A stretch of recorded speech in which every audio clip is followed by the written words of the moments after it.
it's Mark Bossert. I'm here with Bernie Pawlik, Pawlik Automotive in Vancouver. Vancouver's best auto service experience, 25-time winners of Best Auto Repair in Vancouver as voted by their customers. And we're talking cars. How you doing, Bernie? Doing very well. So today's victim is a Toyota Matrix 2010 version. What was going on with this vehicle? So the owner's complaint was when he'd start the car up in the morning for the first few seconds, there'd be a rattling sound coming from the engine that would stop and it was gone. But that was the concern on the vehicle. So, how important is this as something that's like across the board on vehicles? If you hear that rattling sound and then it goes away, can you just ignore it? Well, you could, but there's something wrong when it rattles. There's a number of causes. Usually it's something to do with the timing chains or the variable valve timing or timing chain tensioner, a part that's worn out. So problems like that don't usually get better all by themselves. They tend to deteriorate and get worse. And when you're dealing with timing chain issues, you really don't want them to fail, because if the chain skips a tooth or something gets worse all of a sudden, pistons and valves can collide in the engine and cause a very expensive, it basically wrecks the engine. So you don't want to ever get to that place. And would the check engine light necessarily be showing with that No, rattle? in the case of this vehicle, there was no check engine light. Sometimes it could be on, and if we scan it and find there's a code for a valve timing issue, that verifies the area of concern. But a lot of times these rattles will happen. They're very quick to happen. They go away quickly, but they're an indication of a problem. So may not have a check engine light on. So, how'd you go about diagnosing what the issue was? So, we had the vehicle cold. This is really important. If you happen to call us and need a diagnostic done on something like this, make sure you drop the car off the night before. If the problem happens cold, we need to see the vehicle cold to hear it. If you drop it off and it's nice and warm, we won't get to it till the next day. So just a little tip. But we basically start it up, and then we can listen with a stethoscope to various components of the vehicle. And then, do a little research on history of repairs. We have databases on what are the common issues. Variable valve timing gears are the most common fault with this kind of noise. So at that point, we make an estimate up to replace the variable valve timing gears. And while we're in there, do the timing chains and the tensioners and all the gears, because this car is at this point 14 years old. The mileage is around 150,000 kilometers. If I remember correctly, it's not really high, but it's up there. So it's worth doing everything while you're in there. Okay, so let's look at some pictures. Yeah. So here we're looking at the top of the engine with the timing cover and the valve cover off. So these are all the new parts. These are the timing gears. I know you're moving your pointer around there. That would be the intake cam gear, the exhaust cam gears at the back. And these are they're big fat gears. So I know you asked me earlier, why are these things so fat and large when they could just be skinny gears? And the reason is that these are actually where the valve timing is adjusted. Inside those gears, there are valves and parts and pieces that are basically adjusted by engine oil pressure to adjust the valve timing, retarded or advanced, depending on what the computer decides it needs to be done. So that's what those items do. You can also see some of the timing chain with some nice bright orange marks on one part, two on one and one on the other. These are the actual alignment marks.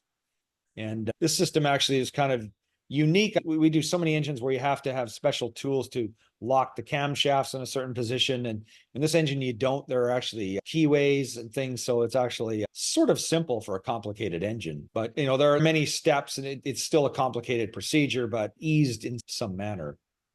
Yeah. So the gear part is really here that matches where the chain is, and then all the oil pressure and magic that makes for the variable valve timing is inside this extended cylinder that sticks out from the gear.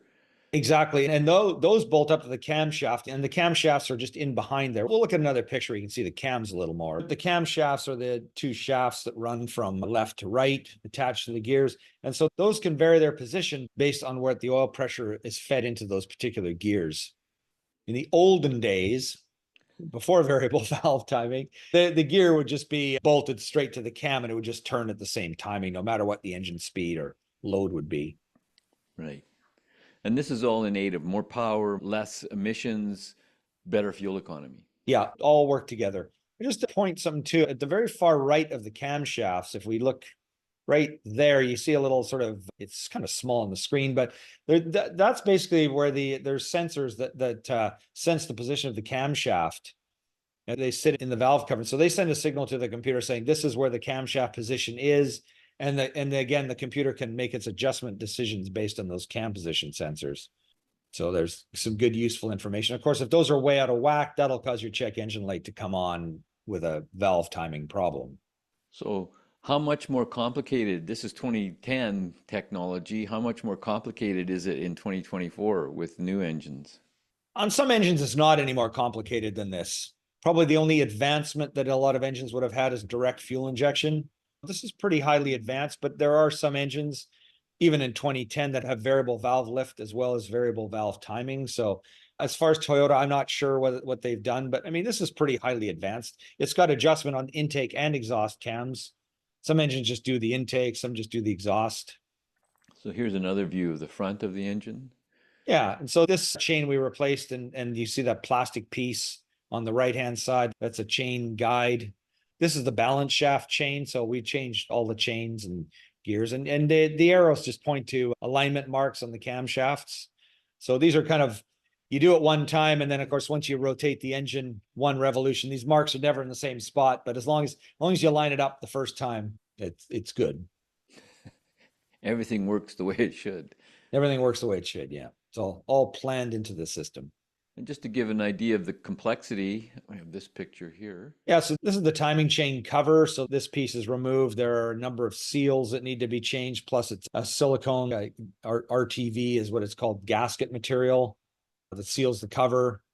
And I believe this cover was leaking as well on the vehicle. So good time to change that seal, obviously. So yeah, that's the cover. Sits over top of all those timing chains and pieces.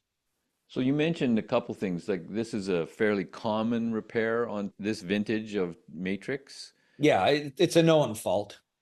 And what's sort of the background history of this, that, as far as you know, of this vehicle? Background history in what sense? Well, you mentioned it was probably purchased used. Oh, yeah. No, the client purchased it used. And actually, he was lucky. He had an extended warranty with a really good company. They've actually paid for most of the repair, which is fantastic for a 14-year-old vehicle.